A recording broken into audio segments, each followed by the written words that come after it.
Olá pessoal, tudo bom com vocês? Eu sou Maclina Almeida e juntamente com minha colega Ana Carolina Nascimento, nós que atuamos aí no programa Residência Pedagógica, no âmbito do curso de Letras Língua Portuguesa Ceará da Unilab, trazemos aqui esse podcast para vocês para falar um pouco sobre literatura afro-brasileira feminina, ou seja, essa literatura, construída, escrita, produzida apenas por mulheres negras do Brasil.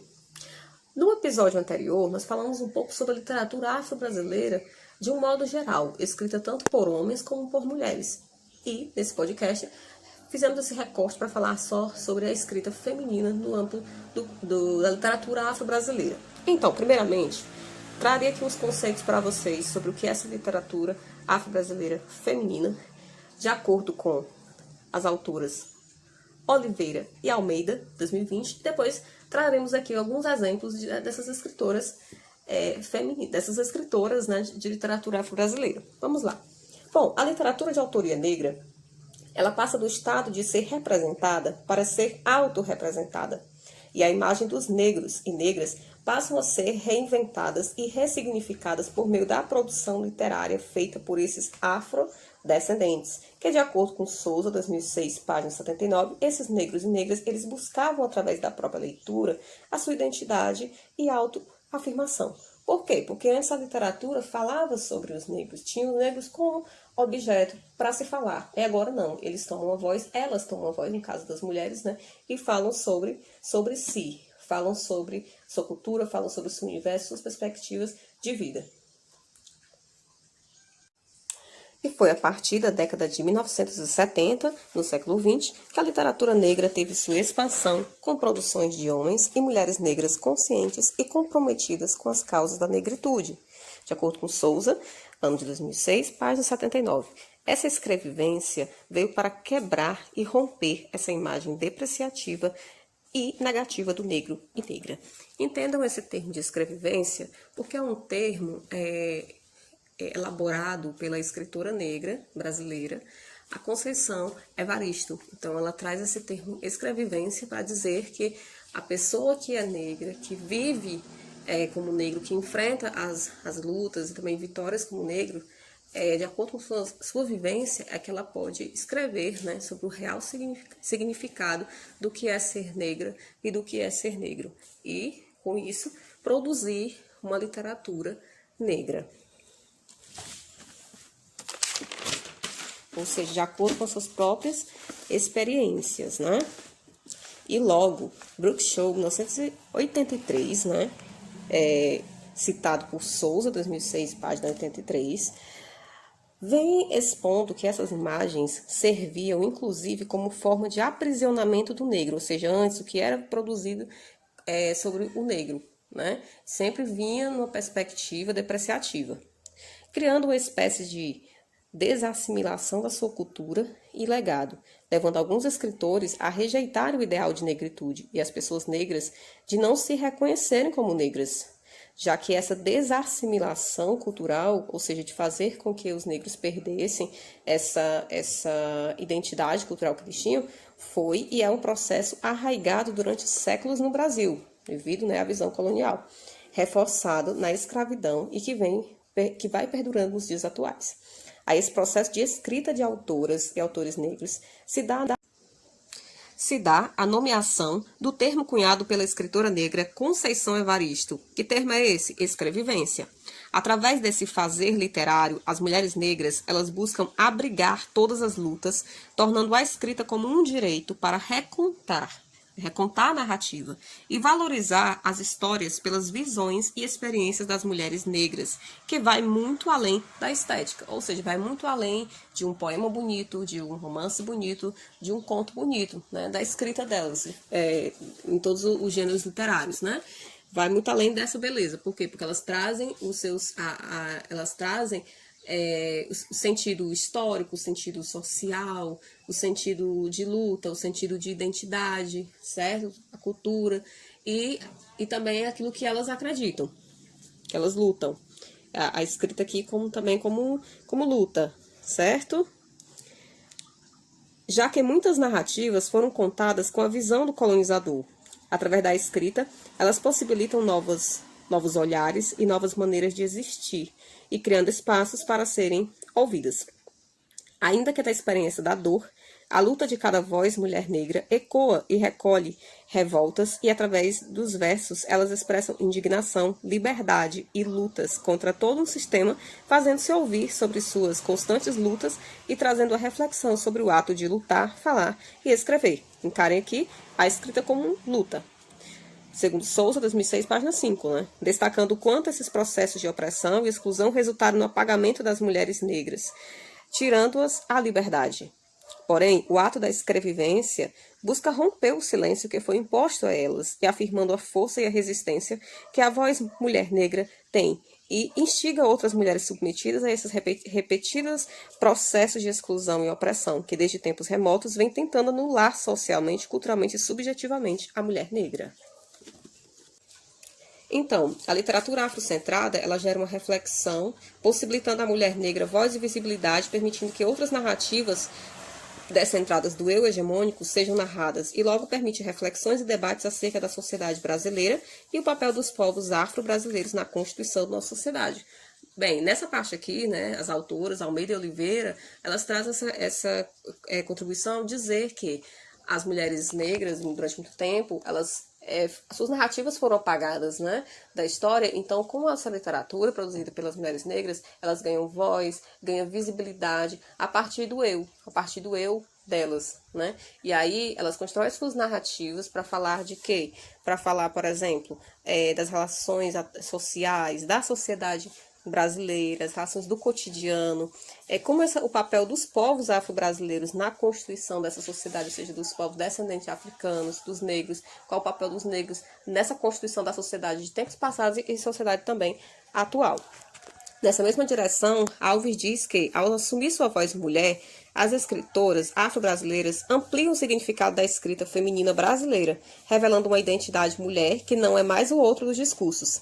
Afirmam uma identidade mulher negra que revela o que sempre esteve lá, no lugar do silêncio, dentro do outro silêncio mulher branca. Aqui ela chamou atenção que a mulher branca também era excluída desse processo de escrita e também de muitos papéis, vamos dizer assim, na sociedade, eram renegados por ser mulher. E aqui as mulheres negras dizem que elas já sofrem esse silenciamento por ser mulher e também por ser negra, certo? Então elas trazem a singularidade e a subjetividade da experiência única de ser mulher negra no Brasil, que em seus vários aspectos é contemplada pela criação dos textos literários, enfocando os mais diferentes aspectos, e expõe a complexidade que reveste o ser mulher na sociedade brasileira. Então, essas escritas, elas abordam temas como questões raciais, observamos também questões de gênero, da identidade mulher, pois estamos lidando com um universo literário negro feminino. Portanto, as autoras, elas expressam, segundo Souza, 2015, página 80, o seu próprio sujeito poético, com suas dores, lutas, anseios, história e memória, pois agora elas podem escrever e apresentar o seu universo e, com isso, romper com os estereótipos feitos pelas literaturas tradicionais brasileiras e atribuir o seu lugar na história. Bom, agora iremos para a segunda parte do nosso podcast, onde falaremos um pouco sobre algumas autoras que nós escolhemos. A primeira delas será a escritora Sônia Fátima da Conceição. E para fechar essa primeira parte, falarei um pouco sobre a escritora Sônia Fátima, que é uma escritora que escreveu e participou de quase todas as edições dos Cadernos Negros. Sônia Fátima nasceu em Araraquara, São Paulo, em 1951, filha de Francisco Caetano da Conceição e Juvelina Pereira da Conceição. Ela é formada em Ciências Sociais pela Faculdade de Ciências e Letras de Araraquara e na década de 1970 ela militou no movimento negro. Iniciou sua carreira literária em 1979, no número 2 dos Cadernos Negros. Em 1983 passou a integrar o coletivo Quilombion de Literatura. No ano seguinte o grupo iniciou um projeto Livro do Autor, e com isso ela fez também publicações individuais.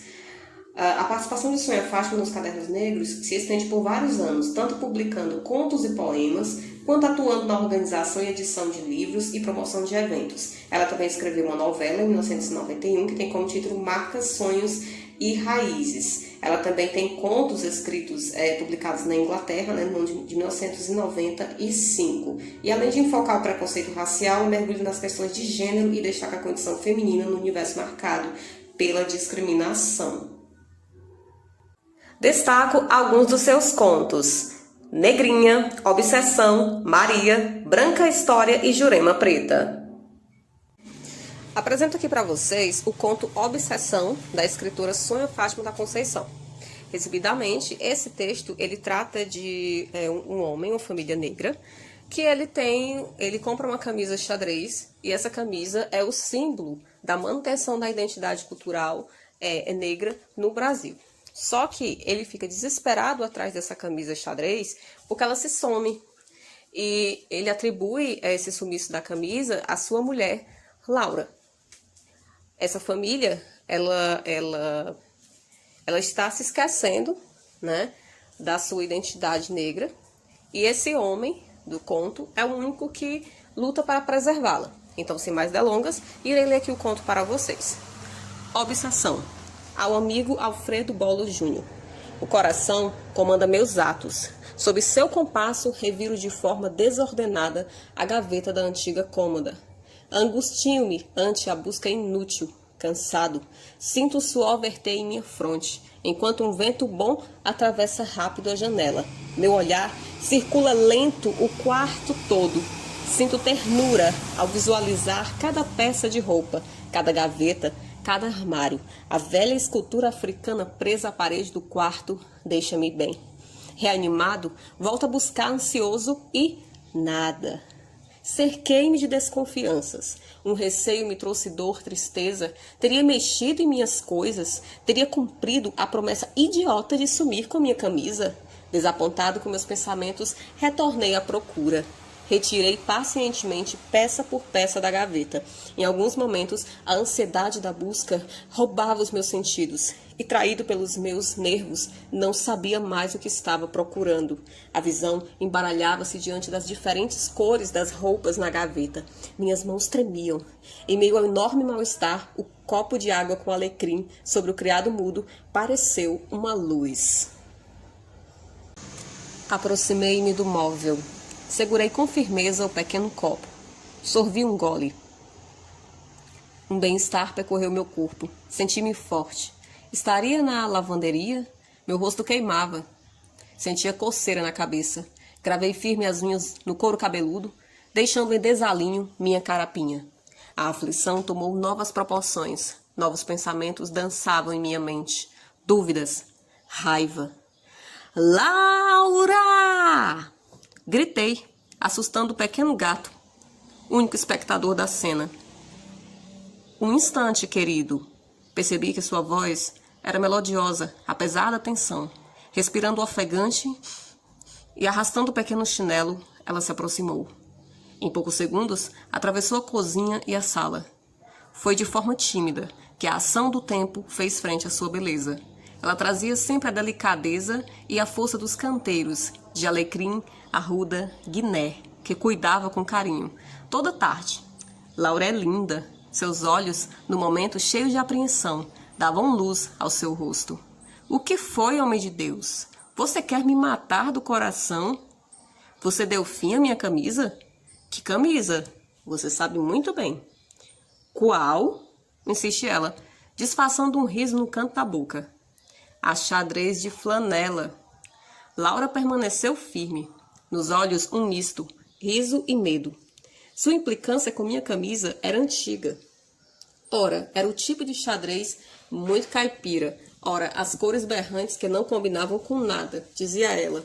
A ausência da minha camisa xadrez fazia com que meu apego a esse objeto aumentasse ainda mais.